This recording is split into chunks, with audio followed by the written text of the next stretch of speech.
Guys, deluded, I'm back again. Now, you've seen me talk in previous vids about today's game in regards to us beating PSG, spoken about my concerns defensively, I've reviewed the game, and I've spoken about Matteo Guendouzi before and during both them vids, but I feel he needs his own vid because quite rightly so or quite wrongly so, I say quite rightly, fans they want to see them getting the best players, they want to see their players doing well, fans get excited, and you know football's a very fickle sport in the way that people will love you in pre-season, they hate you by September for footballers.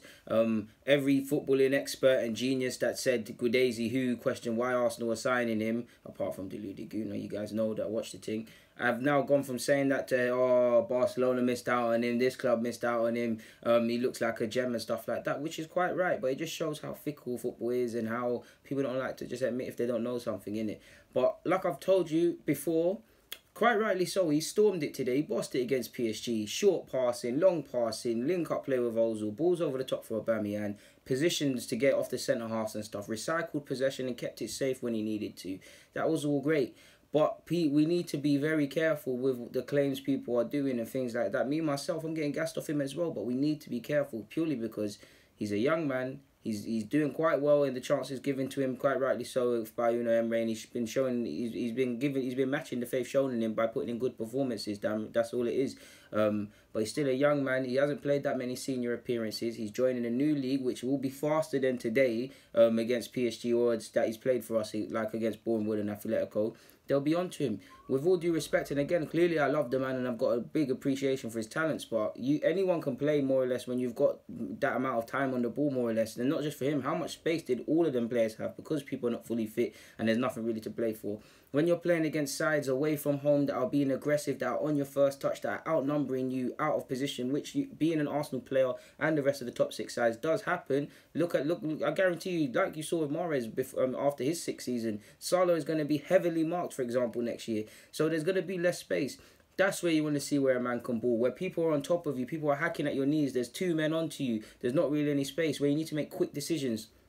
Or games where you're going to be outnumbered on the ball, like against Manchester City. For as much as I like some of our midfielders, and I clearly like Guendouzi, playing against City, doesn't matter if it's Kevin, Gundogan, any combination of City midfielders, two or in a pivot, well, I'd like to think it's a free, and Fernandinho, any combination you want. They're going to be more aggressive than us. They're going to outnumber us. They're going to probably dominate possession. So it's what you do with possession on them days like that that makes a difference. That's what you want to see. Away from his attribute, which everybody talks about, and I've been guilty of just talking about throughout this vid, his passing.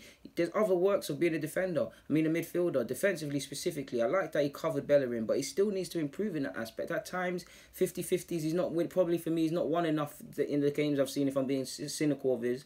He's not won enough 50-50s as I would like. He's shown appreciation to win smart fouls and put a foot in, but he does need to win 50-50s a bit more. At times, giving away silly fouls, which you will either pick up yellow cards or people will take advantage of in key areas in the Premier League, and stuff like that. Mainly within the tackling, his positioning is excellent, but that could even improve. So there's not many things that he needs to improve on. But in terms of but what he does need to work on what I just said. At times, the positioning, probably at times just playing the simple pass or just playing it over the top, being effective in your passing. Mainly his issues are probably defensively in the darker arts of the game. Obviously, you need him to get some experience under his belt. We don't know how quick or how long it will take him to adapt to England and things like that. All I'm saying is please have caution, man, because these same people, when I told you Maitland-Niles could have a chance, it is go through my comments, you see the same abuse saying he can't, they're not licking the man's ass. I don't know everything, I just watch football, simple as. And Guendouzi, quite rightly so, man, he put in a great performance, and you look at him, you think, I told you guys in my vids, he's closer to the first team than some people think he is, but he's not quite there yet. So between him, Maitland-Niles, El Nene, Xhaka, Torreira to come back as well, I'm probably missing out another midfielder, Ramsey. There's some good options to have. There's a lot of games to be played. You got Europa League, depending on how far you go in the FA Cup and the Carling Cup, and then obviously you got the domestic campaign. There's a lot of minutes to get. Like I said, he hasn't got that much experience, so if I'm being harsh, whether it's off the bench or not, realistically, any experience he gets at any capacity next season for Arsenal is a benefit for him. I'm keen to see him and Maitland-Niles, how they adapt and things like that. And obviously, I want to see Emmanuel Smith's integration within the team, and maybe Trey Cole and Javier Michi in the next couple of years just below them. But specific to the first team, it's exciting to see Guendouzi, Maitland-Niles, Eddie Nketiah taking his chances and looking lively when he came on today. Reece Nelson, it's got to the point where I don't even want to talk about Reece Nelson because the man's just a baller. Seeing what Emil Rose Smith's on, all of them are putting in good performances. Joe Willock is keeping things going and ticking in the midfield. If I'm him, or if I'm being harsh, as much as I like him, I want him to probably show a bit more of what you've done for the academy, a bit more dribbling, a bit more forward passing, because he can clearly play or he wouldn't be on tour, and he doesn't look out of place with a ball at his feet and passing and things like that. But you need a bit more than that to cement a first team position. It's about what can you do, what individualization do you bring to this team, because if I'm harsh, at Arsenal, any midfielder within, I'd say from the ages of probably about 17 to 21 or whatever age everyone in the first team is, any central midfielder at this club, depending on lack and experience, should be able to, within reason, be thrown into a training session or a match and be able to do them things. Because are these not the principles you look for in an Arsenal player, or Arsenal's values that they teach?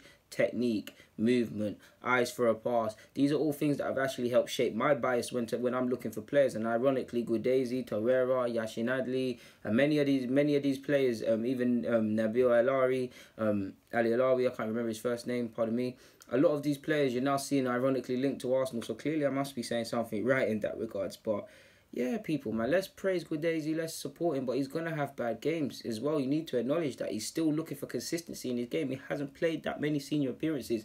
The promise is good, but just stick with him on his bad days. Stick with him when the passes don't pay off, because if we're honest, there's times when he's been guilty of overplaying and got caught as well. I'm not critiquing him, clearly I love him, but let's just be calm in it, people, because we've seen certain players bad up pre-season. I don't think, clearly Guendouzi and Dan Crowley are not in the same category, but we've seen players do well in pre-season for many clubs and then yet to be seen again, to be honest with you, or they just come back and become Thierry Henry's the Thierry Henry of pre-season. I know you remember certain strikers like Akpom doing that.